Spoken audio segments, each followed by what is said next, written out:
අවශ්‍ය වෙනවා හකුරු ග්‍රෑම් 200ක්, බිත්තර 3ක්, සුවඳ කුඩු, උකු පොල් කිරි කෝප් එකක්. උකු වෙන්න ඕන වදියර ගතිය තියෙන පොල් කිරි ගන්න එපා. හොඳටම උකු පොල් කිරි කෝප්පයක් ඕන වෙනවා. කැමති නම් කජු ටිකක් ගන්න පුළුවන්. සුවඳ කුඩු සාදික්කා ගෙඩියකින් කාලක් විතර. සුවඳ කුඩු හදාගන්න අඟලක විතර සිනමන් කෑල්ලක්. අඟලක විතර සිනමන් කෑල්ලක්. ග්‍රීන් කාඩමන් 5ක්. කරාබු නැටි 5ක්. ඒවා මේ පෑන් එකේ පොඩ රත් කරලා හොඳට කුඩු කරලා හලා ගන්න. මුලින්ම බිත්තර 3 බීට් කරගන්න යන්නේ. විස්ක් කරගන්න යන්නේ. බීට් එකක් යූස් කරන්න එපා. ගෑරොප්පුවකින් හරි විස්ක් එකකින් හරි මේක ගහ ගන්න. දැන් හකුරු ග්‍රෑම් 200 පොල් කිරි කෝප්පෙත් දාලා දිය කරගන්න යන්නේ.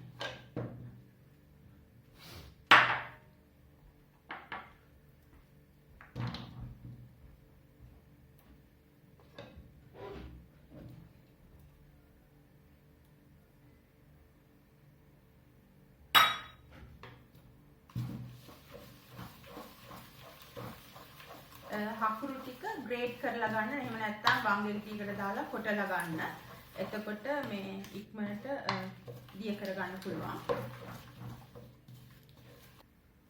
මම දැන් හකුරු ටික පොල් කිරියකින් හොඳට දිය කරගත්තා. දැන් මම මේ ගසාගත්ත බිත්තර ටික මේ මිශ්‍රණයට පෙරා ගන්න යන්නේ. අනිවාර්යයෙන්ම බිත්තර එක පෙරා ගන්න. මොකද සුදු පාට වගේ හිටියොත් එහෙම ඒක බිත්තර අර තැම්බිලා සුදු පාටට පෙයි.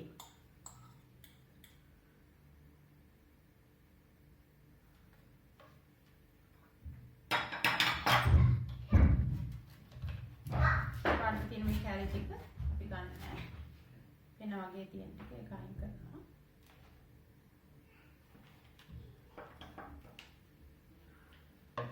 මේ මිශ්‍රණය හොඳට මිශ්‍ර කරගන්න.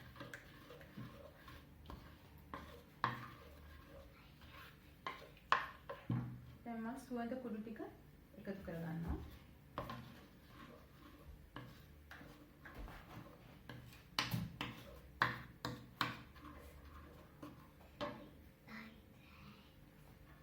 සාදික්කා ගෙඩියෙන් කාලක් විතර ප්‍රේස් කරගන්න.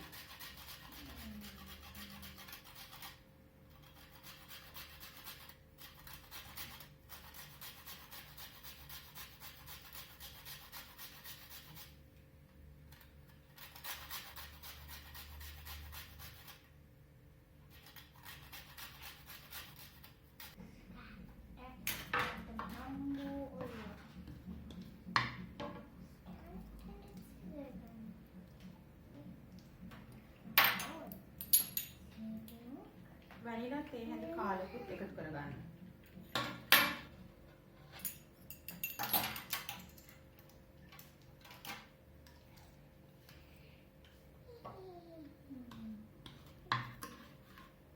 මම දැන් මේක අඩු ගින්දරේ ස්ටීම් කරගන්න යන්නේ විනාඩි 40ක් 45ක් අතර වෙලාවක්. ස්ටීම් එකට දාන භාජනයේ බටර් ස්ප්‍රෙඩ් කරලා ලෑස්ති කරගන්න. මම ඒකට දා ගන්නවා.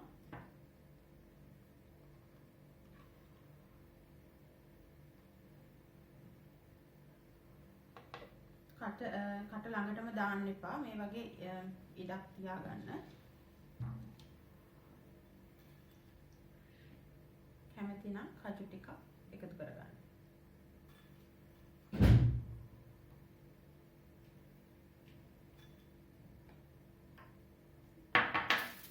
ඔයිල් එකකින් වහලා ස්ටීම් එකේ තියාගන්න.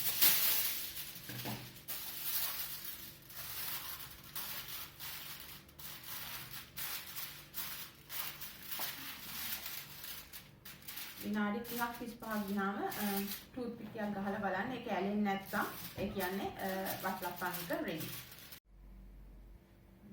මගේ වටලප්පන් කුක් වෙන විනාඩි 45ක් ගියා. දැන් මේ කුක් වෙලා තියෙන්නේ. ඉතින් දැන් අපි අනිත් පැත්ත හරවගෙන බලමු.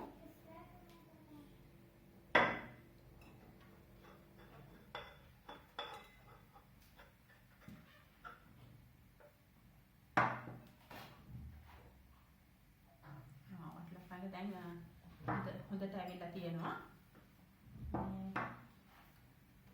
දැන් අපි මම මේ කජු ටිකකින් පොඩ්ඩක් ස්ප්‍රින්කල් කරලා ඩෙකොරේට් කරනවා. මේක ඔප්ෂනල්. ඔයගොල්ලෝ කැමති නම් විතරක් කජු පාවිච්චි කරන්න.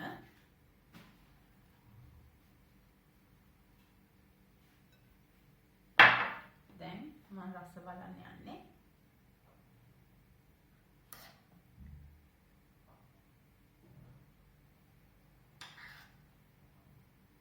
මේගොල්ලන් පේන ඇති හොඳට සිදුරු හැදිලා තියෙනවා.